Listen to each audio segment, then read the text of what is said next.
Starfield is a frustrating game. Not frustrating because it's terrible, it's frustrating because it isn't. Starfield is frustratingly close to greatness and full of untapped potential waiting to be released, but right now there's too many flaws that bring the game down. From major flaws that come with the limitations of creating a procedurally generated universe, to minor flaws where Bethesda makes mistakes or doesn't go far enough in certain areas of the game. As someone who's a fan of Starfield and enjoyed my 300 hours I've spent with the game, it pains me to say this, but for everything Starfield gets right, it gets so much wrong, as every great feature has a downside. At times I wanted to shake Bethesda and shout, "What were you thinking? You must have known people would hate this," because to fully enjoy Starfield, we have to welcome these flaws with open arms. Unlike the best games that get better and better as they go on, Starfield is up and down, creating an uneven experience across the game. You could think Starfield is a 10 out of 10 for the genuine moments of quality, all while the next person hates it as the flaws pile up against them. Thankfully, some of the key issues in the game have already been addressed, from surface maps to brand new vehicles. Starfield's first expansion went further still, and centered every mission around one map full of unique locations. There's no doubt Starfield is a better game than it was on launch, but there's still room for improvement. Bethesda has made a small step in the right direction, but they haven't made the giant leap we were all hoping for. Starfield starts here. We're working as a miner for the Argos Mining Corporation when we stumble across a mysterious artifact. We touch the artifact, see bright lights, sound and colour, before waking up in the medical bay where we create our character. You can already see there's an impressive amount of role-playing options available, from a professor who excels in science skills, a bouncer who's good with their fists, a space scoundrel for those Han Solo playthroughs, and everything in between. In Starfield, if we wanted to, we could play as a chef, cooking tasty meals to share with our crew, wearing a chef outfit as we do it. From the outset, a large part of the role-playing box is already ticked. What's impressive is how often our backgrounds and traits are used in conversation. In an RPG like Cyberpunk, there are only 3 backgrounds to choose from, and they're typically used in conversation as flavor text. They rarely help us beat missions, and as a result we can't roleplay as our character as much as we like. While this is also true for Starfield, as throwaway lines are used in the same way, we can also use these options to beat objectives, and sometimes entire missions. For instance, I played as a bounty hunter from Neon who worships House Varun, and at all times Bethesda made me feel like the character I was playing. Not only did people mention my background on several occasions, but it also cropped up in the main and side missions. It could be a tiny moment when we talk down a fellow bounty hunter, avoiding the need for a shootout, or our background can be used at a crucial moment, right at the end of a faction questline. Traits and skills are used in exactly the same way, and there's even options depending on which factions we join. Sometimes these options aren't available when they really should be, and there are times when an NPC doesn't register what we've just said. I feel bad bringing this up because it doesn't happen enough to ruin the great work I've just described, but at the same time, it does happen, and it is a flaw. All of this is arguably classic role-playing and isn't groundbreaking, but I will say Starfield goes above other games as it's designed to encourage role-playing in the purest sense, where we live in this universe as our character simply because we want to. As my character grew up in poverty in the rough area of Neon, one of my own objectives was to buy the swanky penthouse and look out across the city, taking a moment to appreciate how far I'd come. The penthouse costs a lot of credits, so it took me a while to save up, always working towards its goal. Starfield never told me to do this, I did it on my own. There's a slight issue here, as everyone in the game starts off as a miner, so we're not given complete freedom to create any character we want. The game has to start in a mine because the story needs us to find the first artifact. A bigger issue though, is that for all of these choices we get in conversation, they never go far enough. We'll be given the option to decide who lives and dies, which is always good in RPGs, but other than this person no longer being in the game, we rarely see the impact of our choice in the wider world. An example of this comes at the end of the 3-star Ranger missions, when we decide to kill Ron Hope or forgive his crimes. If we did take out Ron Hope, his company could be destroyed, and the people who rely on him for work could lose their livelihoods. But then at the same time, he's committed murder and should face justice. But it turns out, any time we spend deliberating both options to make our choice was wasted, as nothing happens if we decide to take down Ron. We return to the area later in the game, and his company is still running, with people building ships and sitting behind their desks in the office. This shows us that our choice was meaningless, as it didn't affect the world. People didn't lose their job, and everything carried on as normal. To make us feel guilty for our choice, Bethesda could have made this area crumble. They could have shown us people living on the street after we cut off their source of income and they couldn't pay their rent. Or crime could have broken out as Ron's old employees tried to make ends meet. We needed something to make this moment more impactful. We see this in other missions too, by the way, even in the DLC, so this isn't just one example. There are always limitations to Starfield's RPG ambitions, because Bethesda has designed Starfield in a way that can't be tampered with like a true RPG. These key locations can't fall, because other missions are set here and we need to be able to access them at another point in the game. If Ron Hope's factory was closed, there will be no way for us to return here during the Ryujin missions. We also can't kill every NPC in the game if they have a critical role in the universe, like mission givers or an employee in a shop or a bar. These people need to be alive to make Starfield work, so when we try to kill them, they just go down on the floor and then get up after a while once they've recovered. I know I don't have to say this, but this is the studio that let us blow up Megaton in Fallout 3. We can wipe an entire town off the map, then when we return here, we see its residents have turned into ghouls. Here we're shown the consequence of our actions that has a drastic effect on the world around us.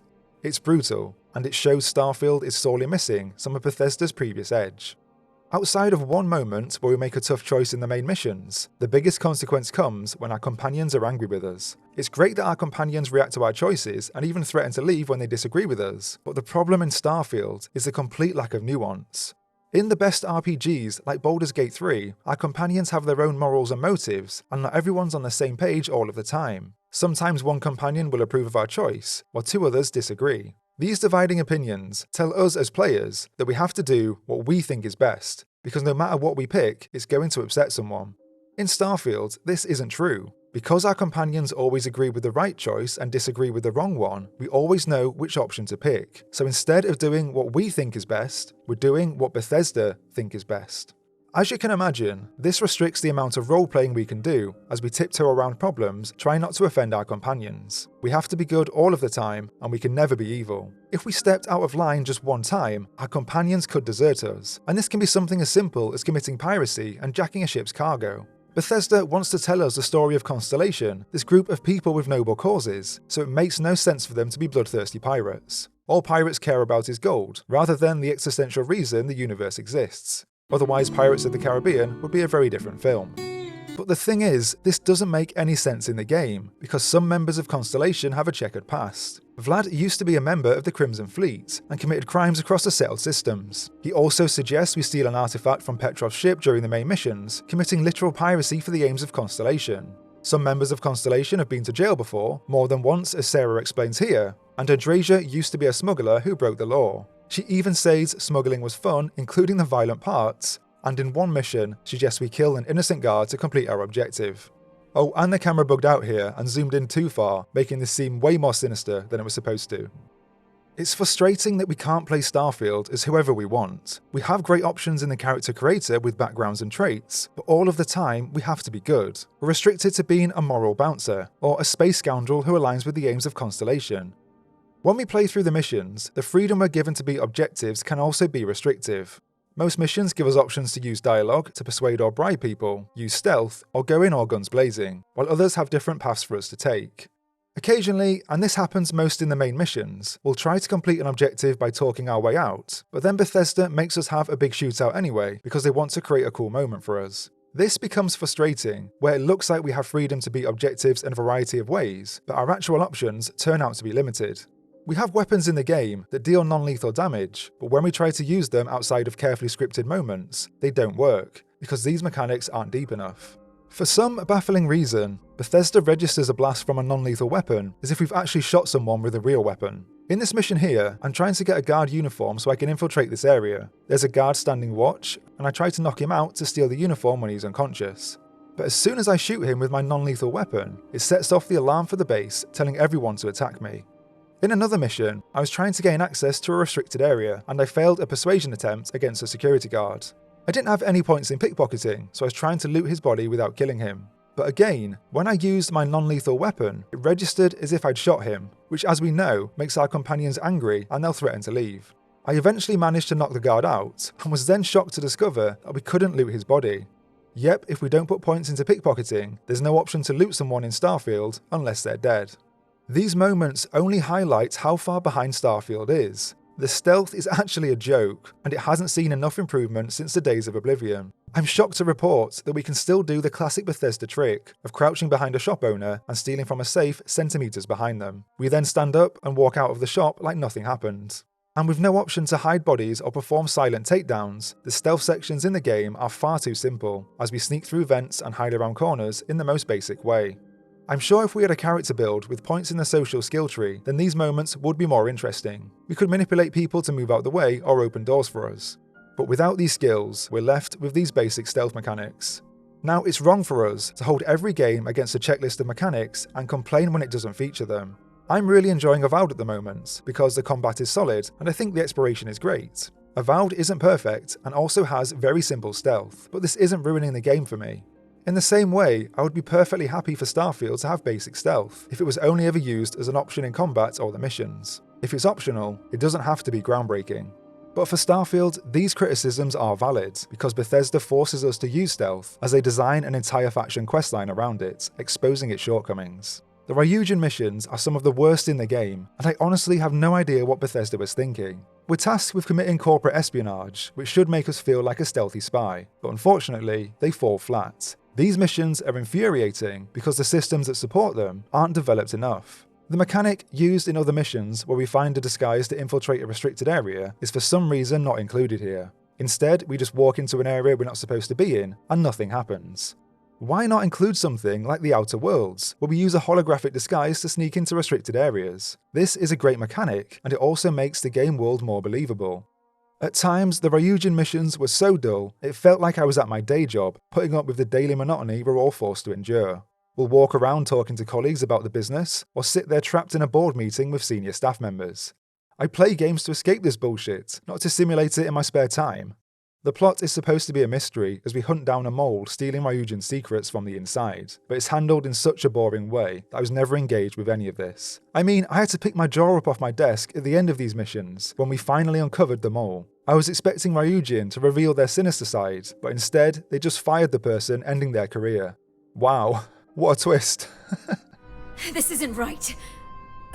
I should at least have the opportunity to resign.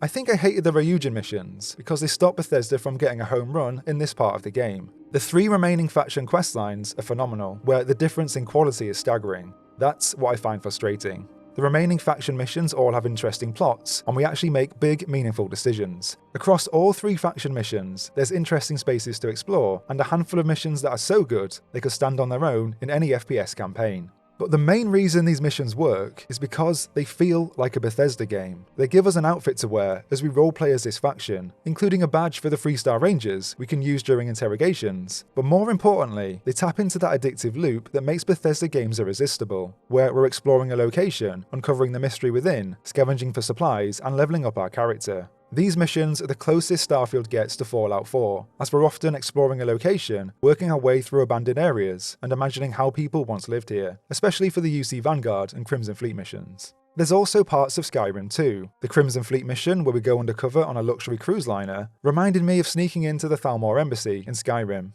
And in an age where legendary game studios are creating games that are different to their previous masterpieces, we have to praise Bethesda for still creating the types of games they enjoy. This is a Bethesda game, one that handles exploration differently to Fallout or Elder Scrolls, but it's still a game that has their DNA running through it.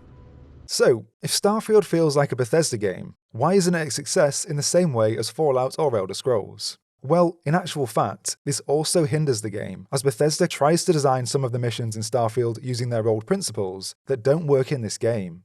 A lot of the missions are basic fetch quests that give us chores to do in the game. FedEx-style missions, where we deliver an item to the other side of the settled systems, or a mission set in a main settlement that's designed to waste our time.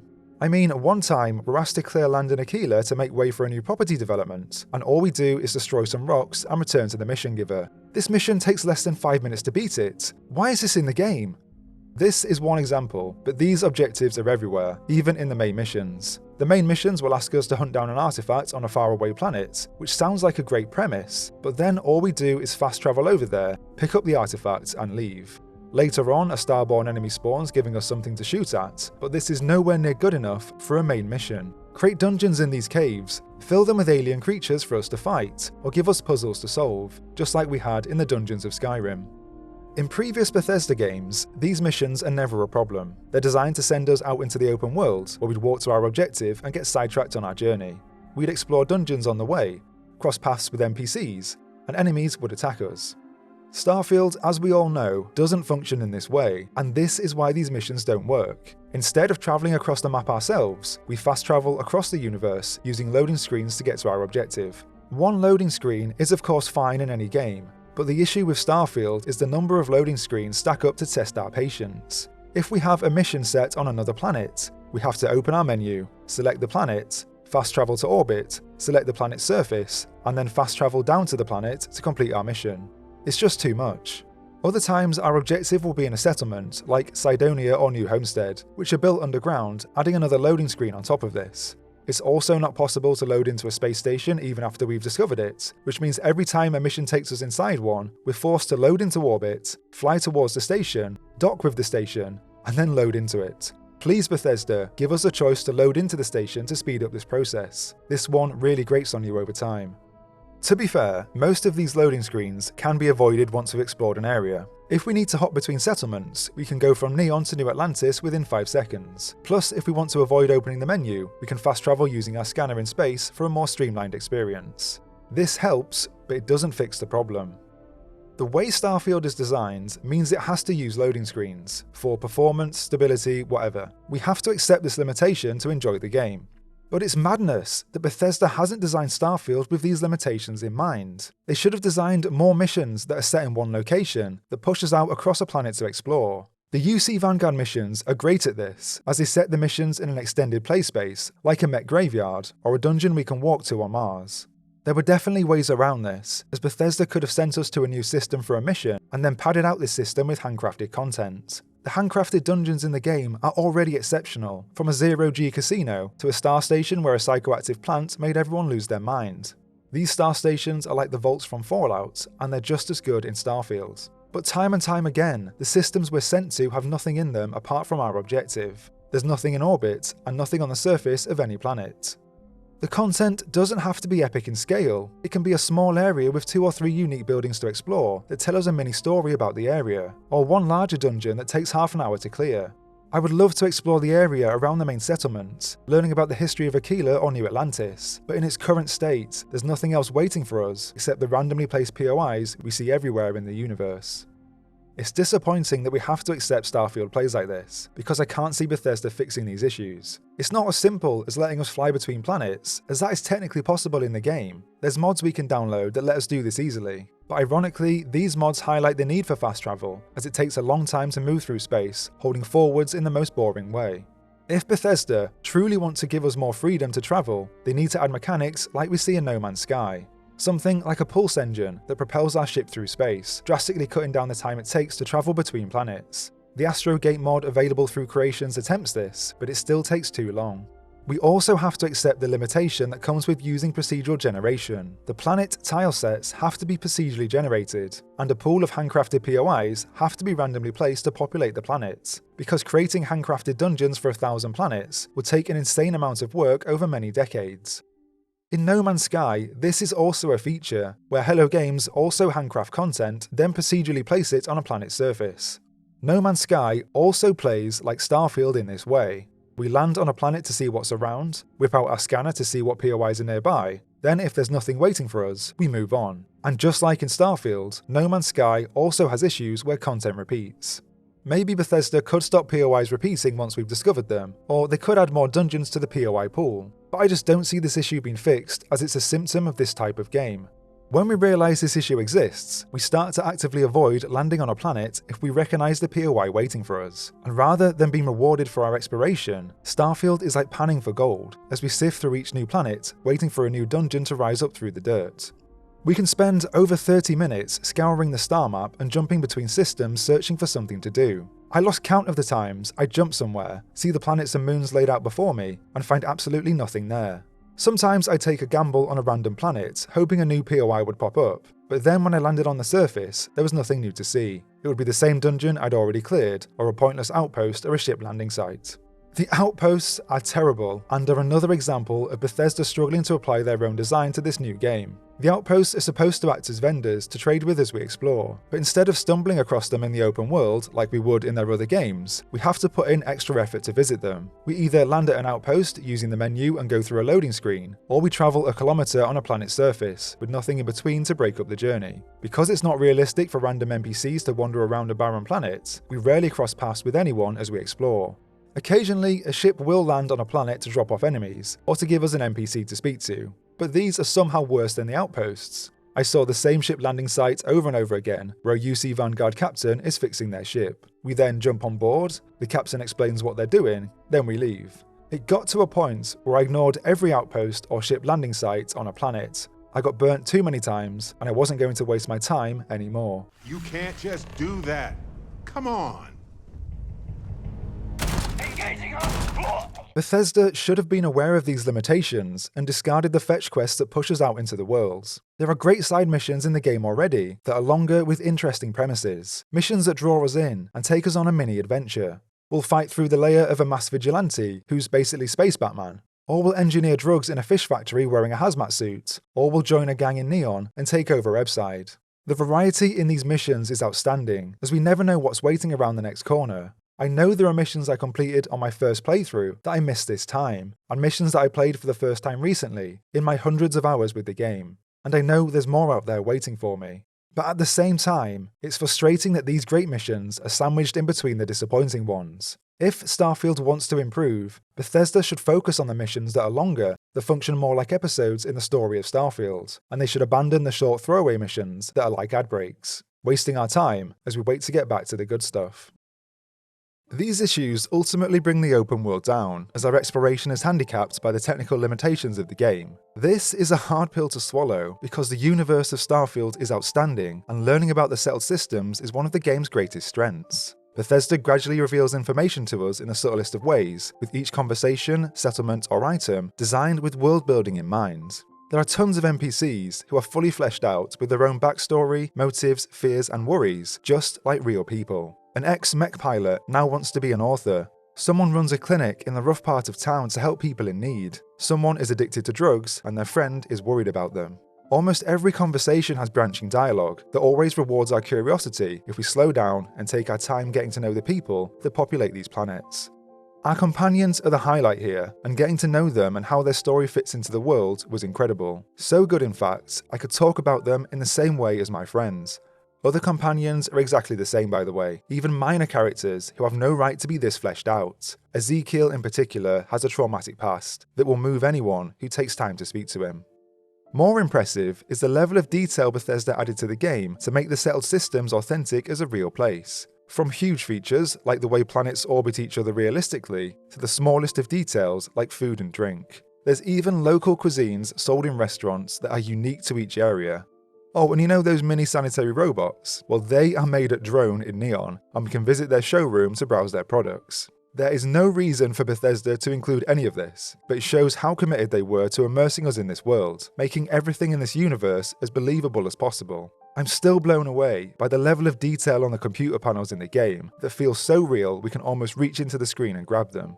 Starfield is a beautiful game at times, and it can catch us off guard in the smallest of moments.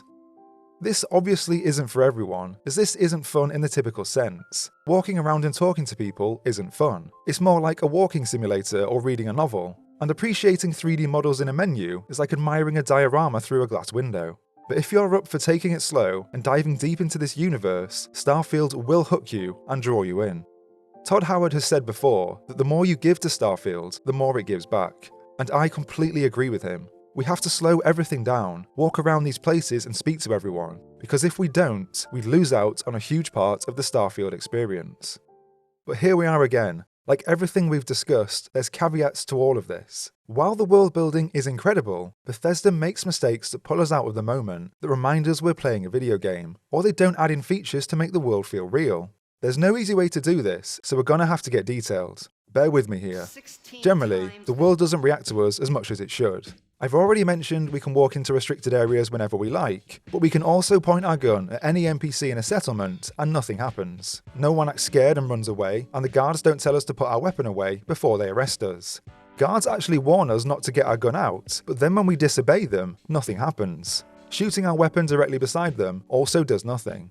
People also don't react when we wear the outfit of a rival faction. We can walk into New Atlantis wearing 3-star Ranger gear, even though both factions were at war 30 years ago. We can wear Crimson Fleet gear on the Vigilants, and the crew are happy for us to walk around dressed as their enemy. And in Shattered Space, we can wear the armour of religious zealots in House Faroon's main city of Dazra.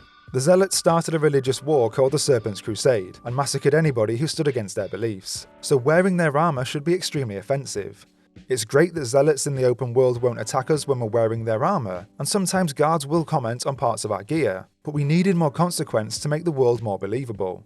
The way the NPCs act in the open world doesn't help either, as items will magically pop into their hands, drinks pop into people's hands sitting at a bar, or a briefcase will be summoned out of thin air as the NPC walks off after a conversation. Bethesda also reused the same character models for different NPCs, and this one really hurts, because one of my favourite characters in the game was Annie, an assistant deputy to the 3-star Rangers. Annie takes her made-up role way too seriously, and there's a real charm to the way she's written. Her character elevates a basic side mission and makes it stand out in the game. Except this NPC wasn't unique, because I saw the same character model used across the game, once as a generic NPC at the Chunks in New Homestead, and another time as a generic NPC in New Atlantis. Their voices are different, so technically they are different people, but I'm not buying it. The character models are too similar to sell this idea. Other times Bethesda comes up with a cool premise, but then they don't do enough to make it believable. During the Siren of the Stars mission where we infiltrate the luxury cruise liner, we send the ship into lockdown to make everyone return to their room, so we can sneak around more easily. There are red lights and alarms to sell this idea, but then when we ignore the lockdown and wander around the ship, the guards standing watch never confront us. They have throwaway lines that tell us we should be in our room, but that's it. In another mission, we visit a colony ship that left Earth 200 years ago that's had no contact with the outside world. Except when we board the ship, we see it has exactly the same technology as 2030-30, the current year in the game. There's no outdated computer terminals or broken down machinery from 200 years ago, and the interesting premise is ruined. There's a filing room with paper records which is great, and Bethesda places these old computers in the room. But then, this doesn't make sense either, as these PCs are from the 1990s, not 200 years ago in 2130 when the ship left Earth. What I find most frustrating about this is the fact there's old computer terminals at an abandoned NASA facility we visit in the main missions. Why didn't Bethesda just take these 3D models and decorate the colony ship with them? It would have worked perfectly. It's almost like the teams making these missions worked independently and didn't speak to each other in the office. Or maybe this tiny detail just slipped through the net due to the size of the game and the amount of content that needed looking at. There are other things I've not brought up here, I guess what we'd call Bethesda jank. The jank ruins the realism of the universe, but I personally don't mind this because it's also charming in a weird way. Like this one time I found an abandoned star station, and what was supposed to be a serious moment as a guard is bleeding out on the floor actually played out like this. Hello. We see this happen in the writing too, with quality that's inconsistent throughout the game. Bethesda are great at world building and the wider themes of the game are thought-provoking and poignant, but they struggle in the missions when they're trying to inject drama or tension into the game. When a character says something that's poorly written and doesn't sound natural, it pulls us out of the moment, and instead of being gripped by the events on screen, we imagine a writer sitting at Bethesda hitting characters on their keyboard. In key moments, certain characters speak like they're teenagers acting in a school play and say the stupidest lines of dialogue out loud. A character will say the subtext of a scene or explain their archetype to us just in case we're too dumb to read between the lines. I'm in charge. You're dead. I'm important. You're nothing. We're done. Yannick, get busy making me my money. And the award goes to Alan Wake 2. Writing has come a long way in video games, and unfortunately Starfield is behind its competition. Starfield lacks the grit of The Witcher 3, the gravitas of Disco Elysium, or the emotion of Citizen Sleeper. Everything is too PG, where the real issues in our own world are rarely reflected back at us. We don't see the conflict between the main factions play out in meaningful ways, and we don't see the prejudices that people have towards each other in this world. We don't see any racism like we do for Khajiits in Skyrim or Tieflings in Baldur's Gate 3. The closest thing we get to this is when the owner of Aggie's bar in Aquila doesn't like House Faroon, and so she's overly harsh towards Andreas. But this minor moment is the most depth I saw. Even a mission where the 3-star Rangers and United Colonies are forced to work together didn't go far enough. And look, not every game needs to have these details. Not every game needs to be mature, gritty, and in-depth. A game can be fun, and sometimes that's good enough. But in Starfield, this does matter, because Bethesda are trying to create a believable universe, and they're so close at the moment, but it's just these minor points that are bringing the world down and ruining the believability. Part of the issue with the writing is the way Bethesda presents each conversation to us. For some baffling reason, Starfield uses the conversation camera from 2006's Oblivion, where it was zoomed in on a character's face. Stop right there, criminal scum! Nobody breaks the law on my watch! The decision to use this camera harms Starfield, because it puts all the emphasis on the writing to carry a conversation, as there's nothing else to make these moments engaging. We don't have a cinematic camera, like in other RPGs, that changes angles to freshen up the scene, and as a result Bethesda can't use filmic techniques to add weight to a conversation. They can't switch to an extreme close-up to show us when a character has said something important, and they can't show our character's reaction to something that's been said. I imagine Bethesda used this camera to keep the game in first person to make us feel like our character. People would complain if we were shown our character's facial expression and it didn't match the way we were feeling, like they did with Fallout 4. But if Bethesda wanted to go down this route and keep the camera in first person, they needed to add more. They needed characters that are fully animated, that walk around in front of us, or use their arms to emphasize what they're saying. Some characters could even use props to add to their personality and make them more memorable.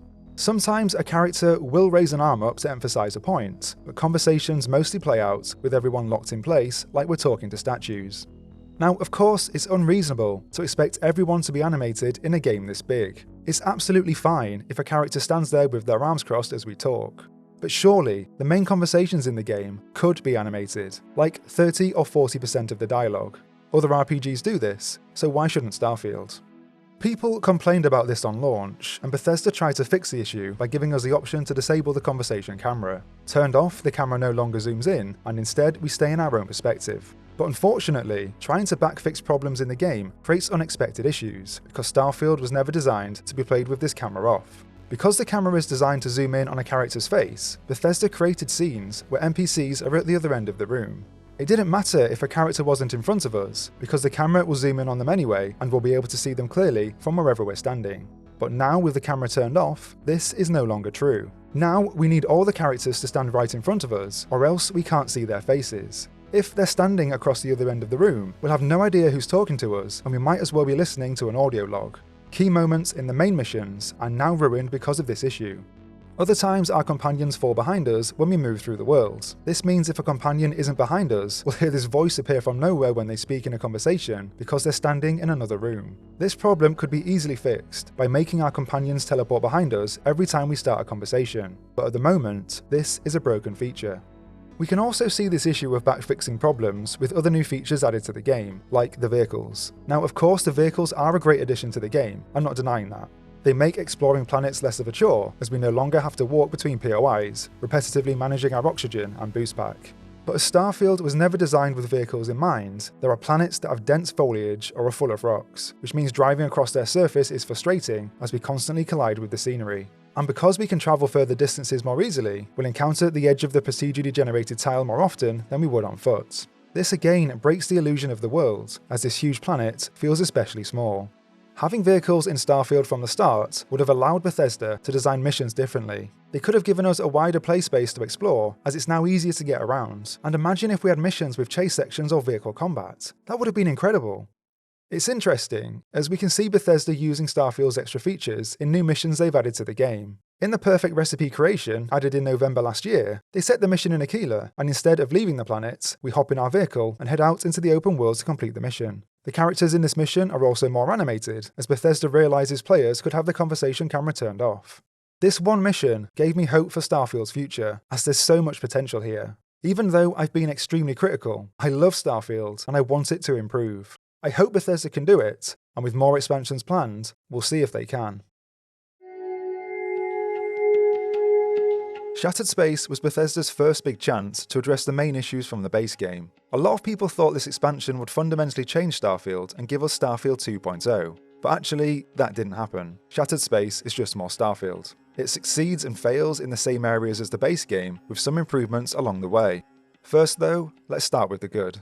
Firstly, we have to praise the setting of Shattered Space, which is completely different to the rest of the game. The city of Dazra is breathtaking, where I was always stopping to look at its architecture, admire its statues, and take in the stunning views on the horizon. Just like the base game, this city is great to get lost in, as Bethesda uses tiny details to immerse us in this culture. There's drinks made from locally grown seaweed, and we learn local wildlife is used for food. And of course, to make this aspect of House Va'ruun life believable, we see seaweed and groat farms on the outskirts of Dazra.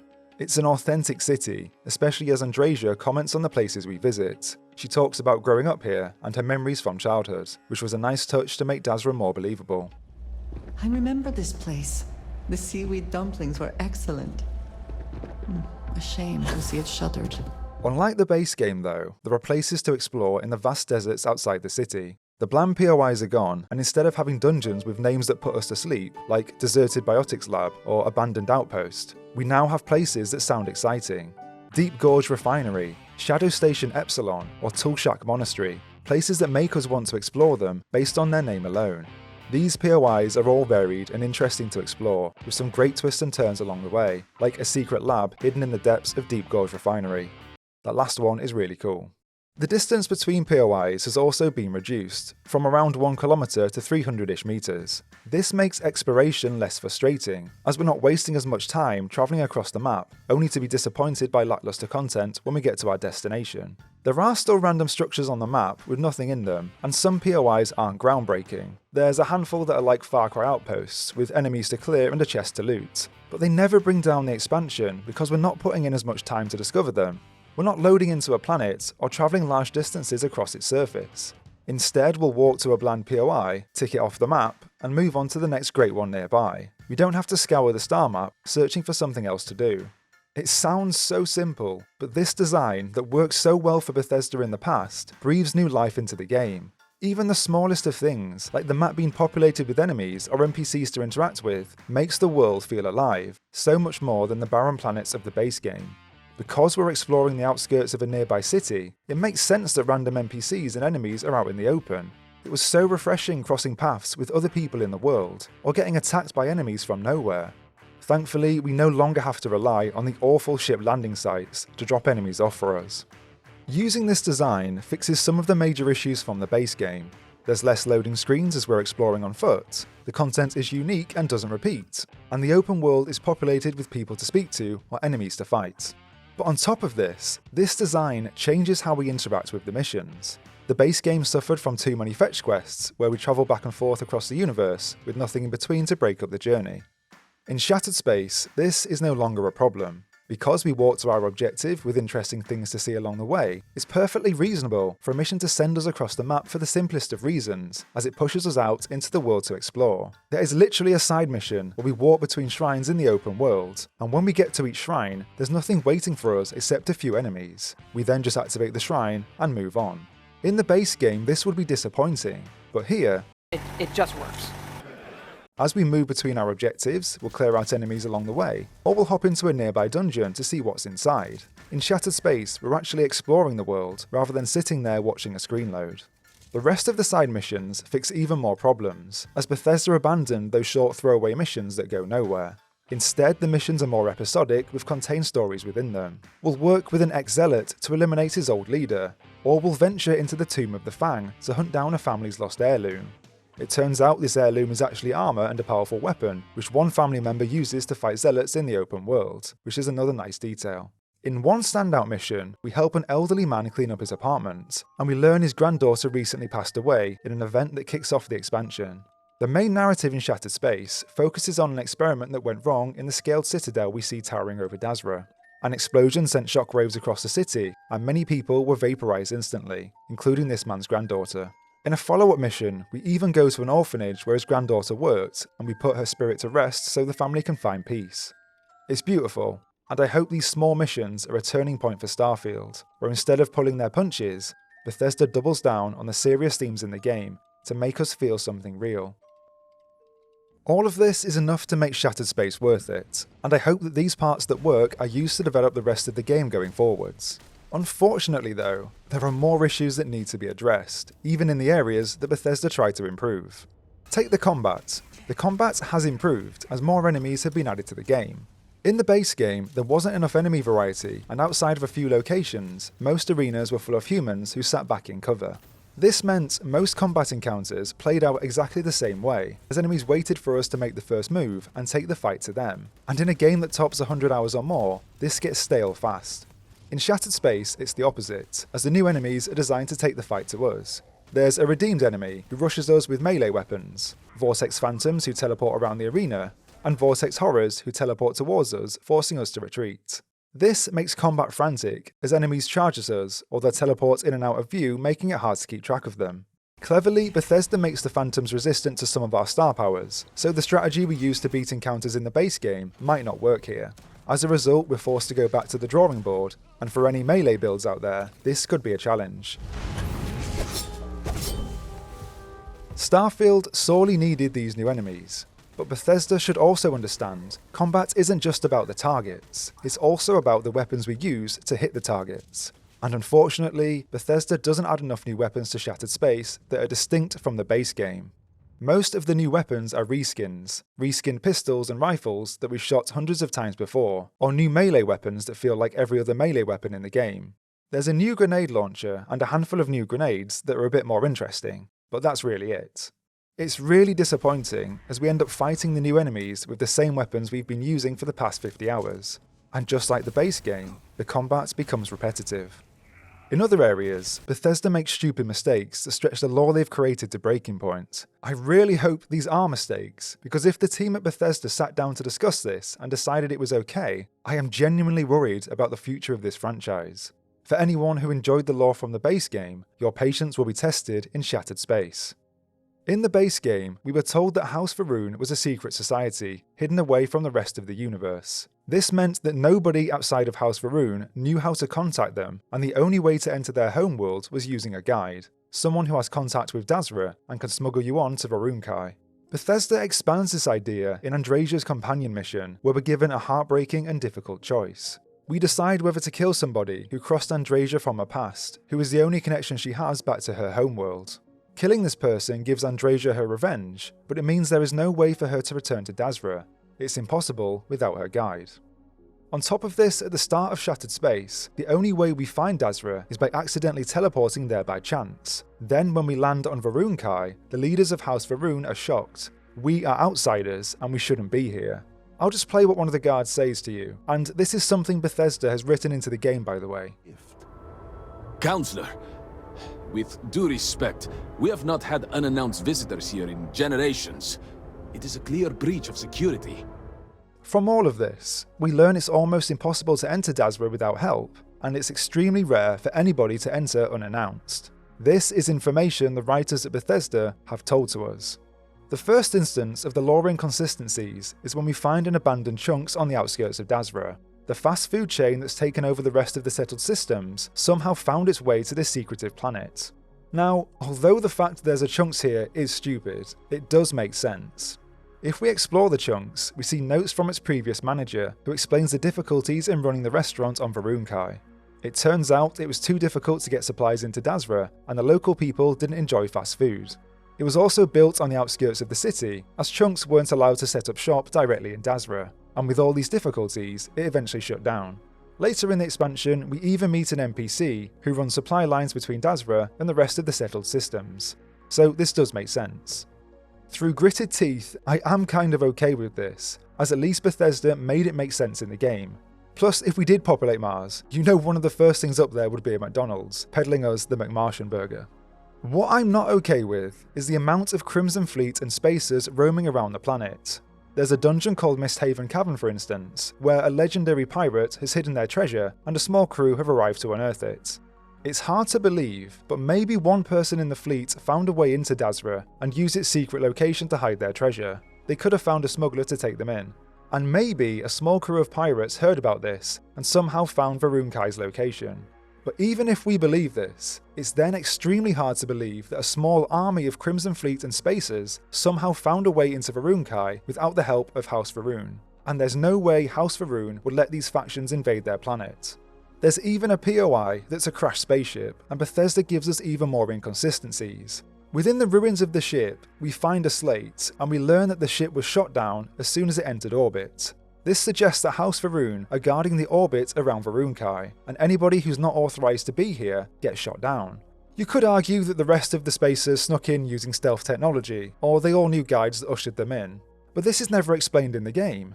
Maybe a squadron of ships were shot down for both factions and that's why they're here. But if that's true, why didn't Dazra send people to check the wreckage for survivors? They're just happy to assume everyone died and there's no security risk to the planet. I'm sorry, it just isn't believable.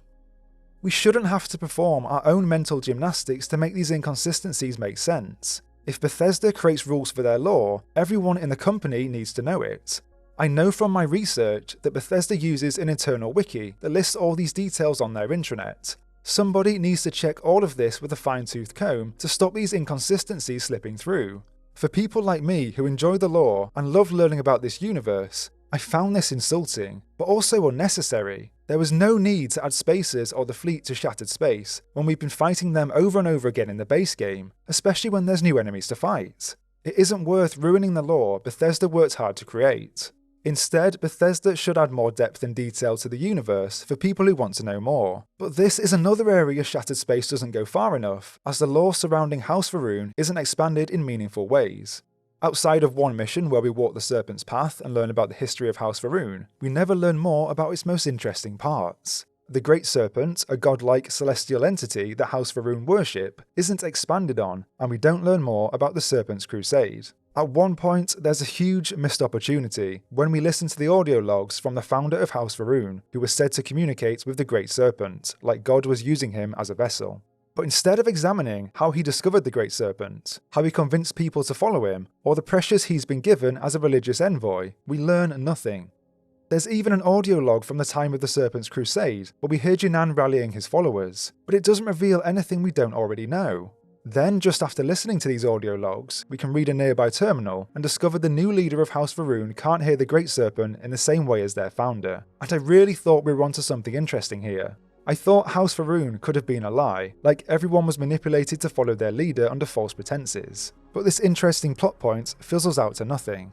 Overall, Shattered Space is too simple and surface level, and the interesting parts of the lore aren't the focus of the expansion. The story instead gets bogged down in exposition to push us through the main missions, and it focuses too much on the politics of Dazra as we work with its three houses. A lot of the time in the main missions, we're just standing around listening to people talk who never say anything interesting. It is so dull and boring, and I couldn't wait for it to end so I could get back to exploring the map. He boasted of something called the Vortex Interlock, and that it was the key to unlocking. The RPG mechanics are also exactly the same as the base game and have seen no improvement. There's still an impressive amount of choice based on our character, especially if we worship House Va'ruun, but then there's rarely any consequence to our decisions. In many ways, the lack of consequence is worse in Shattered Space, as Bethesda gives us a monumental choice at the end of the campaign, which is absolute insanity, where Bethesda lost their minds and went way too far. This huge choice, which I won't spoil, doesn't affect the world in the monumental way it should, and life carries on like nothing happened. Maybe this will be addressed in future expansions, but based on everything we've discussed so far, I really doubt it. By the end of the expansion, once we've made our choices and explored the outskirts of Dazra, Shattered Space gets to a point where it feels just like the base game. And what I mean by that is that outside of the handcrafted areas, Bethesda rely on procedural content to populate the world. There's POIs on the very edge of the map, and travelling out there by vehicle to explore was great. We see small camps and outposts, which doesn't feel out of place as these people are living in the desert. But unfortunately, when we visit another part of Va'ruunkai, we'll see exactly the same POIs used to populate these procedurally generated areas. And that sense of disappointment comes flooding back, as we realise this content is just repeating itself. These areas could have been populated with a scattering of unique content, as apart from Dazra, there's nothing to see in this system. If we choose to explore the other planets, we'd be greeted with the bland POIs and procedurally generated planet tiles.